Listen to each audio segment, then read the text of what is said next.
इस कथा में आपको ये पता चलेगा किस प्रकार से दशरथ का जन्म हुआ था और कैसे उनके विवाह हुए थे और कितने विवाह राजा दशरथ के हुए थे। आइए भक्तों ध्यान दें कथा की ओर।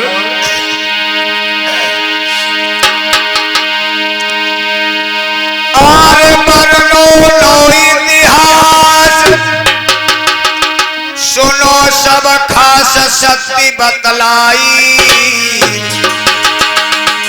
अब दशरथ के विवाह की है कथा सुनो चितलाए।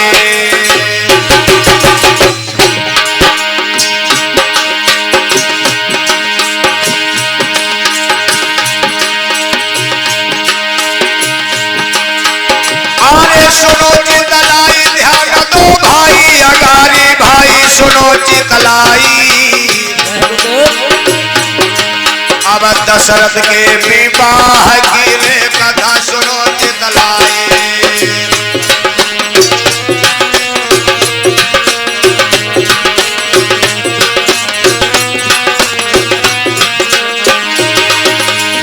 और भैया होली कैसे हो जाती है ये सबको आज बताएंगे। होली कैसे हो जाती है ये कैसे में बतलाएंगे। दशरथ के विवाह की लीला कैसे में दर्शाएंगे।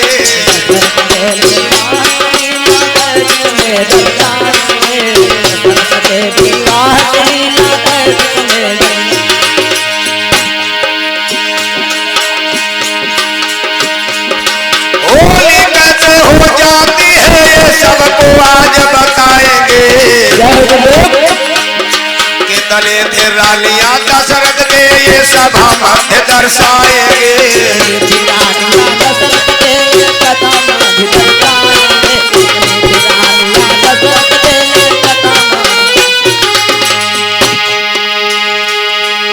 प्यारे भक्तों इस कथा के माध्यम से मैं और सूर्यांश स्टूडियो के माध्यम से एक दशरथ के जन्म और विवाह की पावन कथा आप लोग सुने। भक्तों बताया गया है ये दशरथ पूर्व जन्म में मनु और शत्रुपा थे। इन्होंने नैमिष में जाकर के तपस्या किया था और स्वाधीन पारब्रह्म सच्चिदानंद से इन्हें वरदान प्राप्त था और इन्होंने स्वाधीन पारब्रह्म सच्चिदानंद से वरदान मांगा था कि मैं आपके समान पुत्र चाहता हूं। तो भगवान ने कहा था मेरे समान दुनिया में दूसरा कोई है नहीं, मैं स्वयं अपने अंशों के सहित आकर के तुम्हारा पुत्र बनूंगा। लेकिन कब? जब त्रेता युग आएगा तब तुम दशरथ और कौशल्या बनोगे। तो मेरे भाइयों वही पूर्व जन्म के मन शत्रुपा जी आज त्रेता में देखिए कैसे दशरथ और कौशल्या के रूप में आते हैं। जगदीश रामायण में प्रमाण मिलता है भक्तों। अरे जब त्रेता 9 लाख बिताया,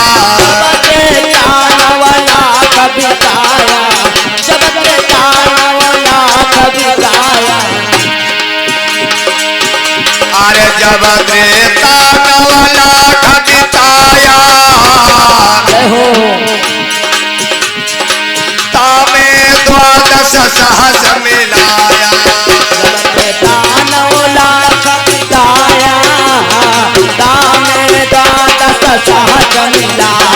जब त्रेता 9 लाख बिताया तामे 12 सहस मिलाया।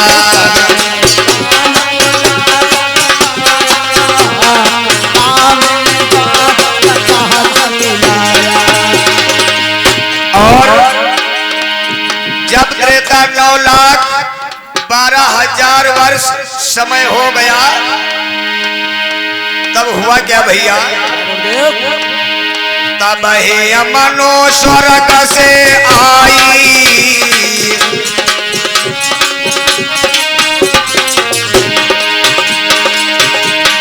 तब ही मनु स्वर्ग से आई, और दशरथ बने अवधपुराई। तब ही मनु स्वर्ग से आई, दशरथ बने अवधपुराई। तब ही मनु स्वर्ग से आई, दशरथ बने। प्यारे भक्तों, जब त्रेता के 9,12,000 साल बीत गए, तब मनु महाराज जी स्वर्ग लोक से आकर के दशरथ के नाम से विख्यात हुए। और इसी बीच ये हमारे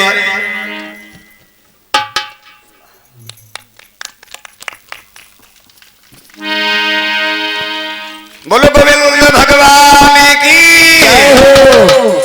और ये हमारे सहजराम भैया जो इस कथा के आयोजक हैं, जो आप सब लोगों का प्यार, आशीर्वाद, सहयोग पा करके इस कथा को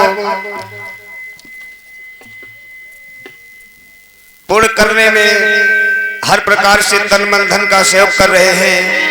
और हम व्यास के गले में मुद्राओं और पुष्पों से सुसज्जित ये हार डाल करके स्वागत किया है, और सर में पगड़ी बांध करके मेरा सम्मान कर रहे हैं। भैया जी के लिए कहना है 2 शब्द। क्या गुरुदेव? अर्जुन भैया। हाँ महाराज। आरे परनी पर गए बबर से रखी, अर्जुन सुन लो ध्यान लगाए।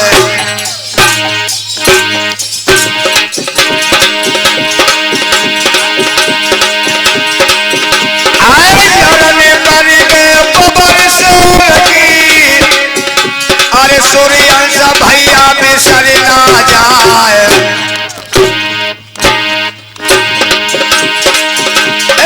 तब लो आए गए सहजराम भैया,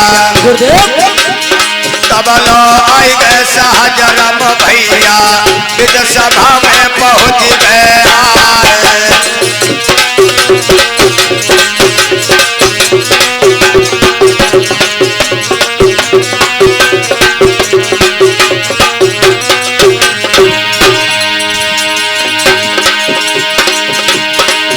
अरे पगड़ी बांध के स्वागत करिले, अरे भैया ध्यान बिसर ना जाए। गौरा मैया यंगराम डोले, बोले बाबा भंडी भंडार।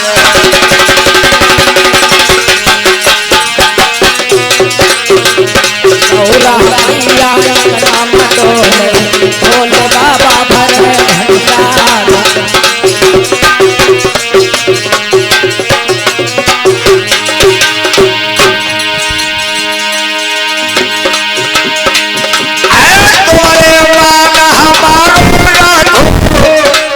अरे तुम्हारो रखे भगवती माय,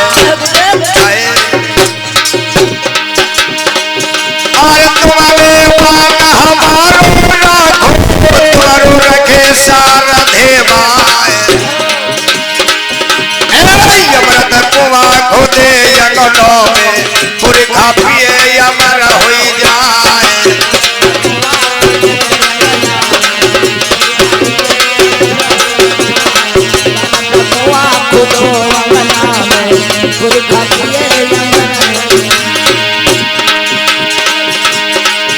अरे गंगा जमुना में चल पड़े, अरे भैया की रद बाढ़े तुम्हारे। गौरा मैया यंगनाम डोले, भोले बाबा भरे भंडार।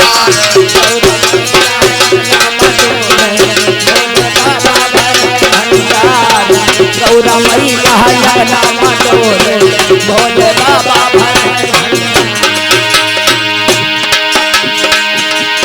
भैया कर लो प्रभु का भजन हियन 2 दिन का मेला है। पीरन कर लो प्रभु का भजन यहाँ 2 दिन का मेला है। कर लो प्रभु का भजन यहाँ 2 दिन का मेला। राधे राधे। कर लो प्रभु का भजन हियन 2 दिन का। बोलो गोविंद भगवान की जय हो। आइए भक्तों, इधर जब त्रेता के 9,12,000 बरस बीत गए तो वही मनु महाराज स्वर्ग से आकर के पृथ्वी पर दशरथ बने। दशरथ जी बने, लेकिन कैसे, यही बात हम और आपको समझना है। देखिए प्रमाण तो मिलता है, महाराज दशरथ की माता का नाम था इंदुमती, लेकिन भाइयों ये दशरथ किसी माँ के उदर से इनका जन्म नहीं हुआ था। माँ के पेट से दशरथ जी का जन्म नहीं हुआ था। फिर कैसे इनका प्राकट्य हुआ, संसार में आए, विचार करना भाइयों। आइए जरा इनके बारे में विचार करना है। देखिए दशरथ जी के पिता का नाम था अज।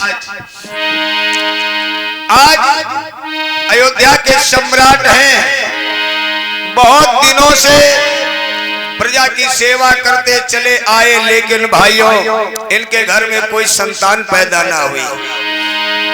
जब संतान पैदा ना हुई तो महाराज ने बहुत बड़ा भंडारा किया है, यज्ञ किया है, और उस यज्ञ में समस्त विद्वानों को बुलाया, आचार्यों को बुलाया, संतों ब्राह्मणों को बुलाया, सबको भोजन कराया है, प्रसाद दिया है।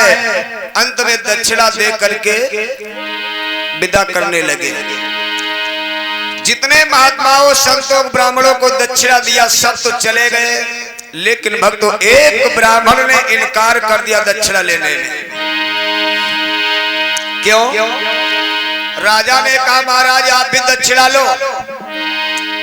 तो उस ब्राह्मण ने कहा राजन,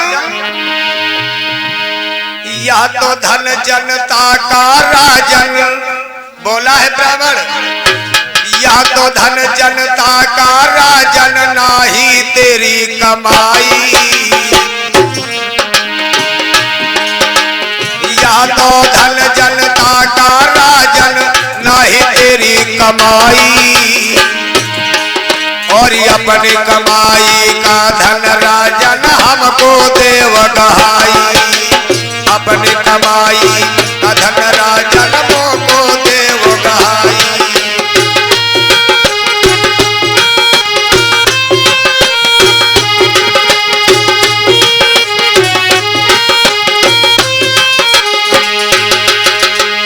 आज भाइयों ब्राह्मण कहने लगा है राजन, ये जितना धन तुम्हारे पास है ये सब तुम्हारी जनता की कमाई का है, तुमने सबसे कर वसूल करके इकट्ठा किया है।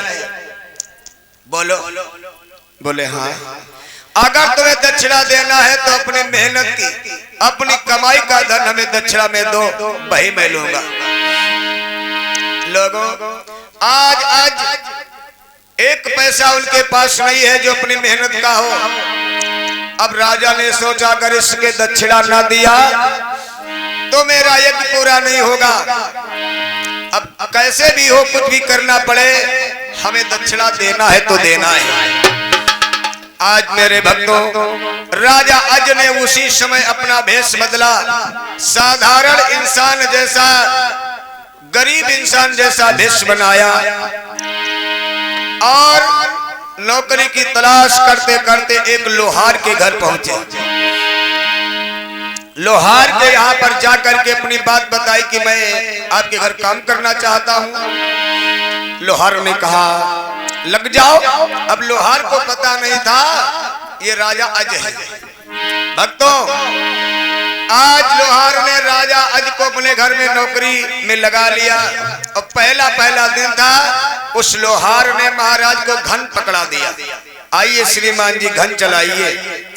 ए भैया, जो 5 बार राजा अज ने घन चलाया, राजा अज के हाथों में छाले पड़ गए, छाले फूट करके खून पानी बहने लगा। अब तो वो लोहार समझ गया ये कोई साधारण इंसान नहीं है। एकदम से दौड़ करके पांव पकड़ लेता है। लोहार बोला, महाराज हमें माफ करो, आखिर आप कौन हो? तब राजा अज ने अपना परिचय दिया और पूरी बात बताई कि इसलिए मैं आपके घर काम करने, नौकरी करने आया हूं। लोहार ने कहा, आपने 5 बार घन चलाया है, इसलिए एक कौड़ी ये ले जाओ। अब आपके बस की बात नहीं है मेरे घर घन चलाना। आज भक्तों, राजा अज ने सोचा दक्षिणा तो दक्षिणा, ये कौड़ी ही जाकर के अपनी मेहनत की कमाई हम ब्राह्मण को देंगे। राजा अज ने भक्तों कौड़ी ले लिया और कौड़ी लेकर के अपने घर पहुंचे। घर जाकर के अपनी रानी इंदुमती को दे दिया, कहा ये कौड़ी संभाल के रखो, जब ब्राह्मण आएगा उसे हम दक्षिणा में देंगे। ए भैया, लोग कहते हैं कभी कभी स्त्री की बुद्धि पलटा खा जाती है, बुद्धि काम नहीं करती है। रानी ने सोचा सोना चांदी हीरा मोती दुनिया की दौलत घर में, और ये कौड़ी लेकर के आए हैं, ये कौड़ी दान करेंगे। अरे इनको किसी ने बेवकूफ बना दिया। अब रानी ने भक्तों को कौड़ी फेंक दिया। जो कौड़ी फेंका वो जा करके जहां गिरी सीधे जमीन के अंदर धंसती चली गई। फेंक दिया कौड़ी महारानी, राजा पीछे धाए। और फेंक दिया कौड़ी महारानी, राजा पीछे धाए। बहुत ढोड़ाई कर भूप ने कौड़ी नहीं पाए।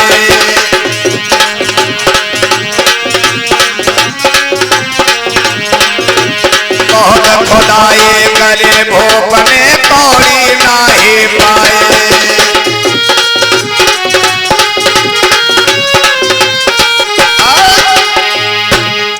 जैसे महारानी ने कौड़ी फेंका, कौड़ी जमीन में धंस गई। राजा पीछे से दौड़े लेकिन कौड़ी ना मिली। जब ना मिली तो राजा अज ने नौकरों को बुलाया, कहा यहाँ पर मेरी कौड़ी गिरी है, इसे खोद करके निकालो। जब तक कौड़ी ना मिल जाए तब तक खोदते रहो। प्यारे भक्तों, अब राजा का आदेश, नौकर लग गए और खोदने लगे। लेकिन भैया खोदते गए, काफी दिन तक खुदाई चलती रही, लेकिन कौड़ी ना मिली तो ना मिली। कुछ दिनों के बाद उसी स्थान पर एक रथ निकला। राजा को पता चला, राजा ने कहा और खोदो। फिर खोदा तो एक रथ और निकला। राजा अज ने कहा और खोदो। फिर खुदाई हुई एक रथ और निकला। इस प्रकार से भक्तों एक एक करके कितने रथ निकले, जरा गौर करो। आरे सुंदरकारी बारी बारी नौ रथ निकले भाई।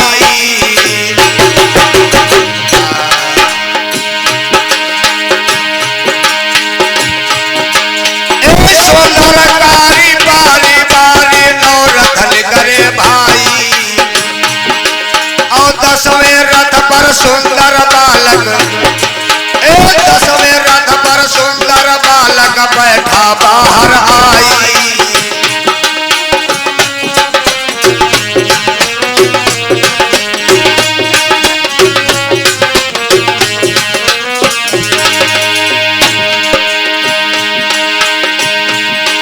महाराज भूप ने बेटा लियो उठाए, चलती हो भूप महलन को पहुंचो जाए। मेरे भैया रे, मेरे दादाजी, बहुत दिनन के रे तो बाद रे, एक लाला पायो जाब मेरे राज।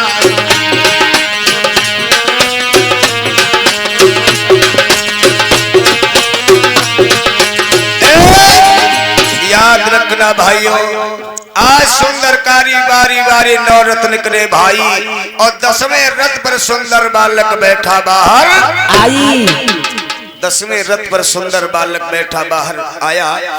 आज महाराज को पता चला तो राजा ने आज उसी ब्राह्मण को बुलाया, कहा महाराज जो होना था सो हो गया, मेरी मेहनत की कमाई वो तो ना मिली, लेकिन ये बालक मिला है 10वें रथ पर बैठा हुआ, आप इसे स्वीकार करो। ब्राह्मण बोला है राजन, ये सब प्रभु ने आपके लिए भेजा है, इसे ले जाओ। आज महाराज अज ने उस बालक को लेकर के महलों में चले, विद्वानों को बुलाया, पूछा तो आज विद्वानों ने उस बालक का नाम